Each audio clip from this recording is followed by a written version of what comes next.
Welcome to Singapore. Is Singapore a viable tourist or long-term relocation option in comparison to Thailand? And we're going to spend the next 8 minutes comparing the prices of accommodation, the culture, the food, the climate, and everything else in between to see what are the differences in rules and regulations. What are the safety differences? Do you really get good value for money here? Right off the bat, I'm really getting a sense that this is a place with a lot of rules. There is just endless signs about what you can and cannot do. Let's have a look.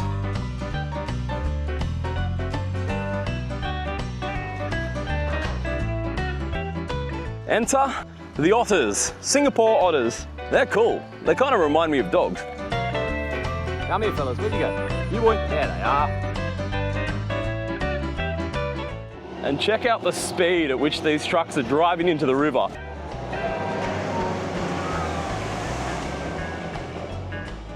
The first notable difference is every sign is in English. Everything here is in English. You can see all the construction happening here. There is clearly no shortage of public money. Over here, they're getting ready for the F1. Singapore has, for many years now, hosted Formula One races.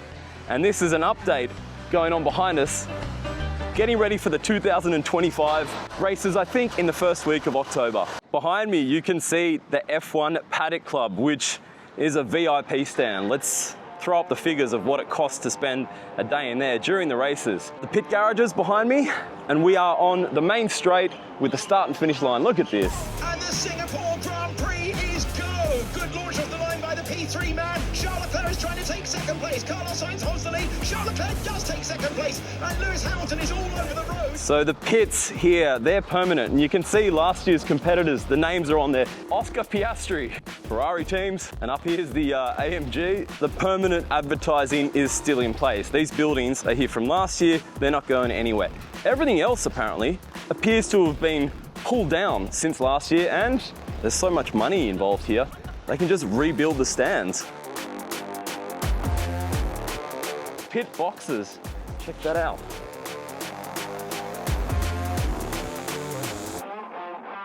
I was up there, Marina Bay Sands, looking down on the gardens there.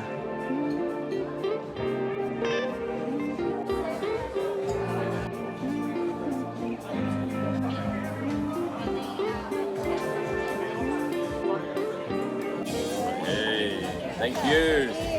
Asahi for bargain price of $16.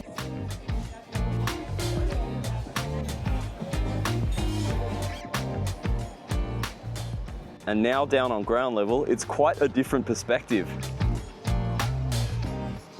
What I'm seeing, which is noticeably different to Bangkok, is the amount of people out here exercising, on bicycles, jogging along the waterfront. I'm getting the sense that health and exercise is much more a priority for Singaporean people. I am still walking the Formula One track. People describe Singapore as, and please don't be offended by this, Asia light. And let me explain that. Just looking around here, I could be in Melbourne.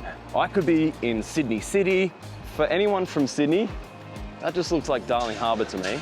Using the term sterile, I don't like that word, and it's not exactly appropriate, but it is super clean here. And the travel that I've been doing in Southeast Asia over the last 2 years, it's been to places like Cambodia, Laos, the Philippines, Vietnam, and certainly Thailand is almost non-comparable to what I'm seeing here. And the fact that this Asian city is so westernized, it is so clean and so sanitized and so English speaking, that it's probably not for everyone. For people that love Siem Reap and Saigon and Hanoi, Singapore may lack that grittiness that you're looking for.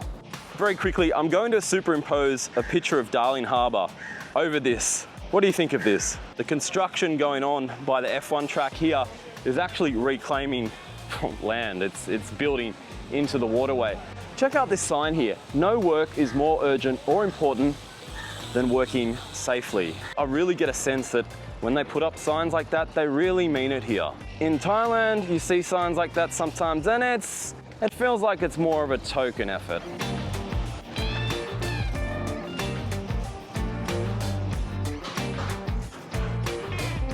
The vast number of safety signs is overwhelming here. And that's telling me something about the culture here, about self-preservation. An electrical safety sign. When there's lightning, go inside. I have not seen anything like that for 2 years in Thailand. You know what the wiring's like. All the bus signs, all the train signs, all the public transport, it's all in English.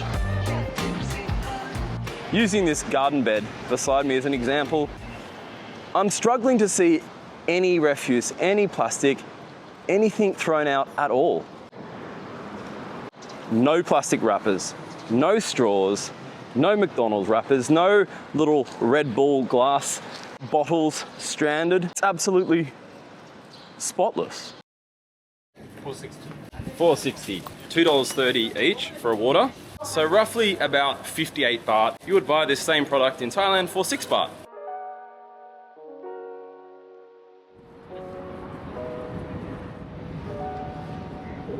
In terms of tourism and travelers here, it is an absolute cultural melting pot. Almost every country is accounted for. We've got Muslim people, we've got Hindu, we've got people from India, we've clearly got Chinese, Korean, Japanese people.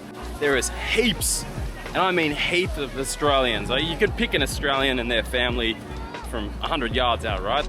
You can see the lighting infrastructure going in above us. This too is part of the F1 track. This doesn't look familiar. I think this must be a new corner or something. Anderson Bridge. Shocking, it's named after a Westerner. Anderson. Even the places are named after white people here.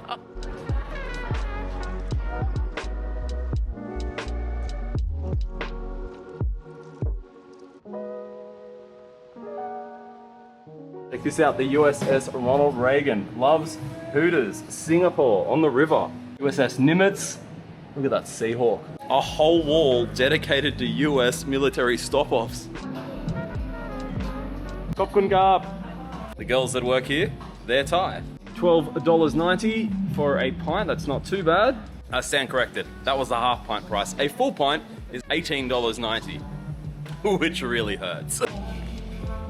All American baseball steak burger. No, I don't know what it is. It's a classic beef burger. For the bargain price of, I think it was only about $14.90 or something.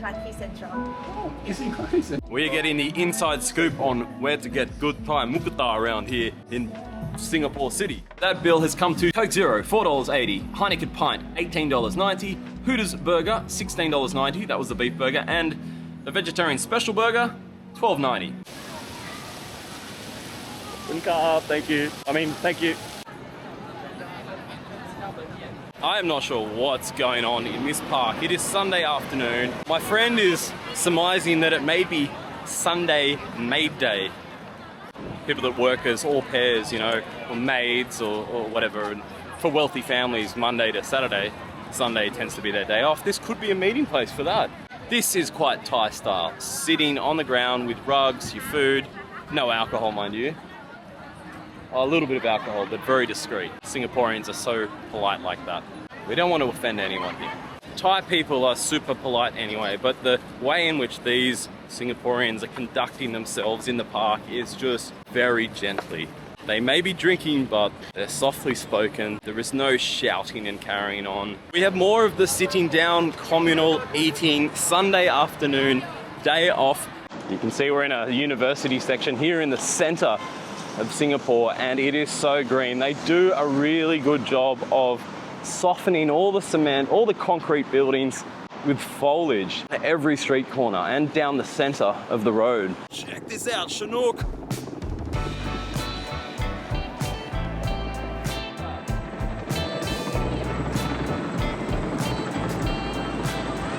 Been under them, I assume they're Apaches or tigers. You just get a little sense of what it would be like to be the enemy on the ground. My God, one of them coming towards you. Here we go again.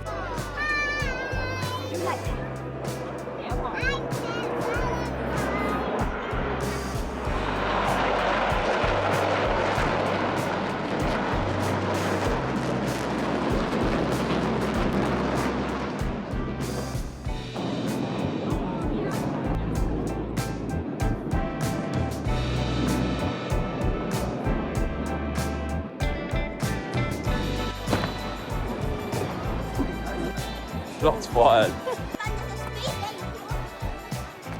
So many people have come out today to see this spectacle. It's really cool. So if you want to stay in a building like this, you said the 1 bedrooms, Start from about 4,000 Singapore dollars a month. 4,000 a month rent, and that's, what are we talking square meterage? Like 500 foot? Yeah.